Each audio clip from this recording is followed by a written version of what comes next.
Assalamu alaikum, Unit 2.2, and very interesting topic, barriers of communication.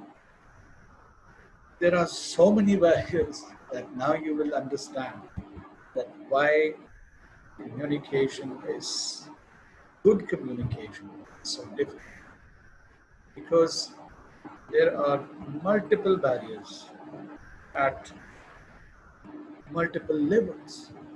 So we will just keep one chart in front of us, a diagram, and from there I'll try to acquaint you that what are the barriers, what are their types, and obviously how we can overcome them, which is more important.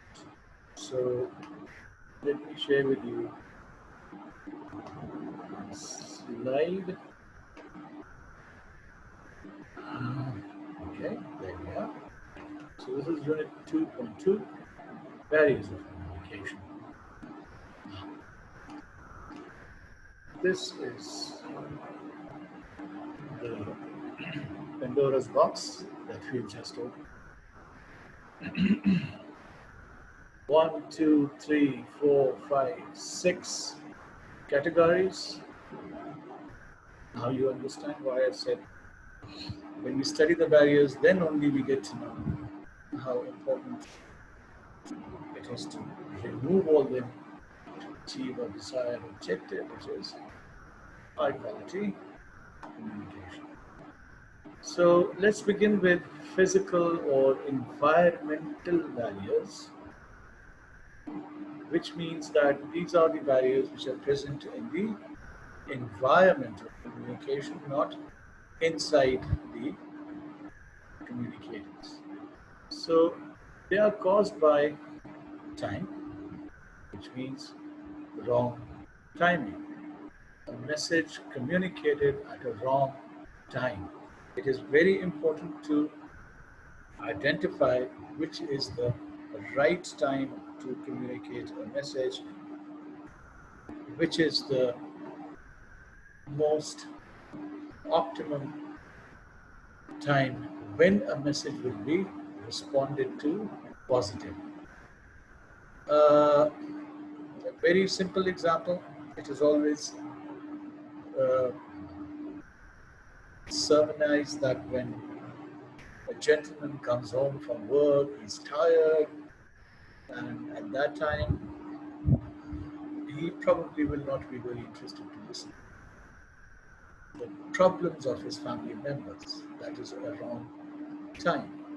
So let him relax, rest, and then if there are any problems to be communicated, the time is better. Uh, Someone is very preoccupied with something else, he's busy,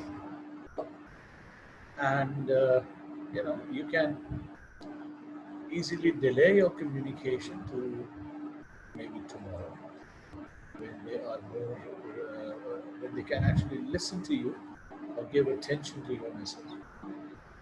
Then uh, place, wrong selection of the place of communication, very important. Example could be, they always say that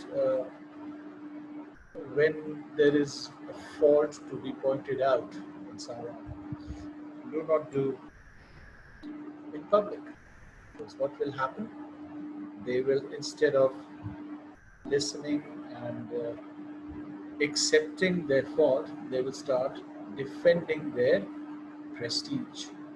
So that needs to be taken care of. Space, climate, noise is a physical barrier, which means two people want to communicate in a place where there's a lot of noise, so they will not be able to hear each other probably, and there will be gaps in communication, obviously. So, as we study each barrier, each physical barrier, we need to understand that uh, we need to think about these factors, that they should be optimum when the communication needs to take place. Choice of medium, I've already talked about it earlier in another unit, where I did say that choosing the right medium for a particular type of communication becomes important. If you choose the wrong medium, then it will actually become a barrier to effective communication. So there, we've already covered this here, barrier caused by wrong choice of medium. Okay.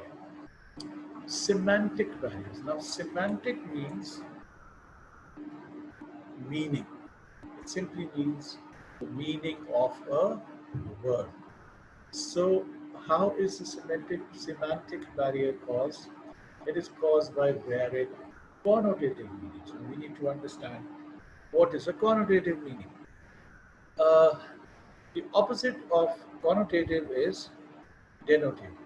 Denotative means the meaning of a word that a dictionary contains the literal meaning of the word, but in different contexts and different relationships, a certain word may have a different meaning, which is a connotative meaning, and it totally depends on the relationship of the communicators, the situational context of the communication.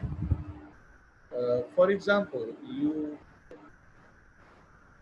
in a situation, for example, which is sad, somebody has passed away, for example, and there you start cracking a joke, or you say something which you which is hilarious.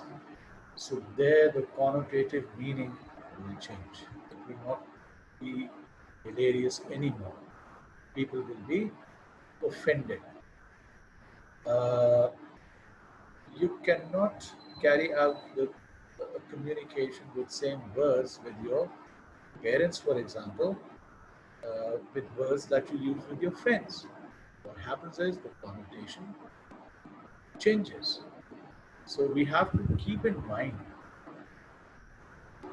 what is the relationship, what is the situation, and choose our words very carefully so that they do not become a barrier instead of achieving your communication objective. And selection of words therefore becomes very important as we will go uh, forward, as we progress further. You will see that when we will actually be studying how to create a message, how to develop a message, in that particular, you will have to first think what is your objective, what is the situation, who is the audience, and then select words.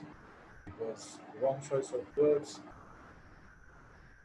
actually result into a disaster. Cultural barrier, we have briefly talked about the difference in cultures. It is caused by the diversity of culture. Cultures may be very different from each other. One basic uh, concept given by, I don't remember right now the name of the gentleman, but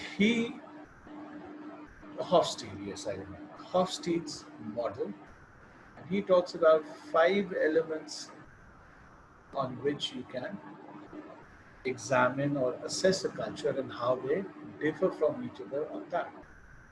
One of them is, for example, power distance, which means people with power in a certain culture, how are they?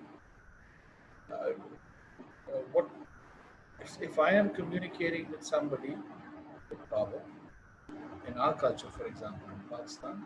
I will have to be very, very guarded. very respectful, and have to call the person with like Mr. or Sir. And then there are cultures where this power distance is very, very low. For example, US, there, people call other people by their first names, even if they are powerful and people in authority. Still, they do not really need to show expressions of respect. So, cultural differences could be so many. We compare, if we compare Eastern culture with Western culture, we know how it is. There is a huge difference in the way we dress up. So there, if people dress up in a particular way, and we from our culture, we need to accept it because for them it's all right, it's normal, it's acceptable. So, how to communicate with people from other cultures? We need to study the culture. If you are in a situation where you are you are supposed to communicate with people from a certain culture. Japan has a very typical culture. US has a very typical culture.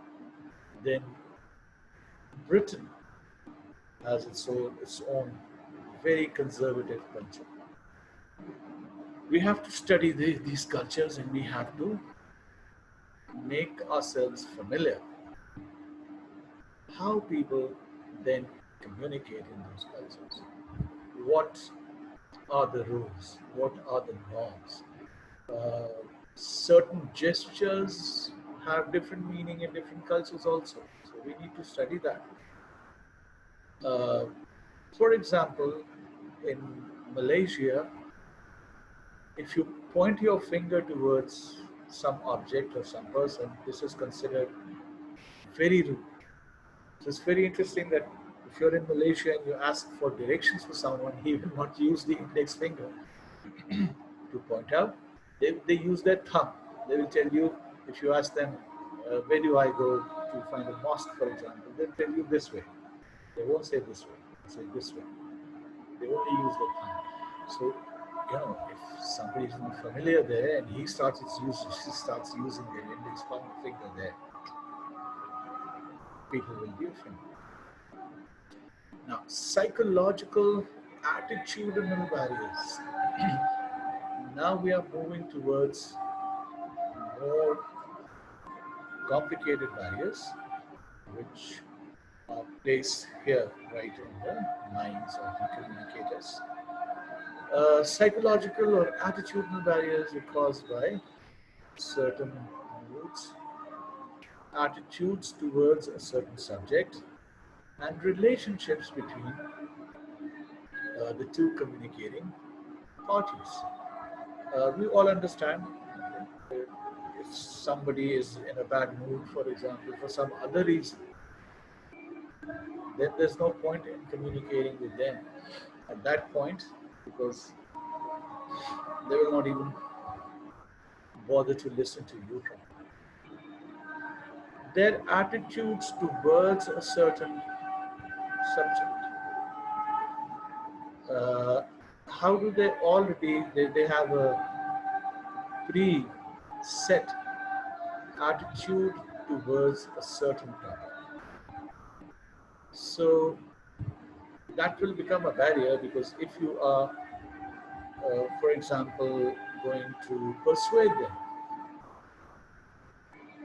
uh, to agree to you on something about which they already have a negative attitude, then forget it. It will not be that simple because the barrier already exists there. The moment you begin to speak, they won't even listen to you. They will judge, they're already judgmental about that particular topic. Relationships, if I already have a sour relationship with someone, a bad relationship with someone, then what will be my level of communication with that person? Both of us will already be there out with our swords, even before the communication begins. They will be ready to go into a conflict. So, and the last one, barriers caused by the varying perceptions of reality, and we call it perceptual barrier, is probably the biggest barrier and the most difficult to handle. Now, perceptual barrier or varying perception of reality is caused by levels of understanding and comprehension. Now, to make it very simple for you, what is a perception? A perception is how I understand and look at things. Everything, my every move, my every action is driven by my perception. This perception is built right from the very early days of our life. Our the influences we have on us, how certain family member who was very close to us, father, mother, maybe, uh, used to think about something, and therefore we are influenced and we also start thinking about it like that. Perceptions also have their roots in cultural norms and traditions. So, and it is so strong that, to be very honest with you, sometimes our perceptions are stronger uh, than our religious beliefs. To be very honest, the great divide in Pakistan that I see is based on this difference.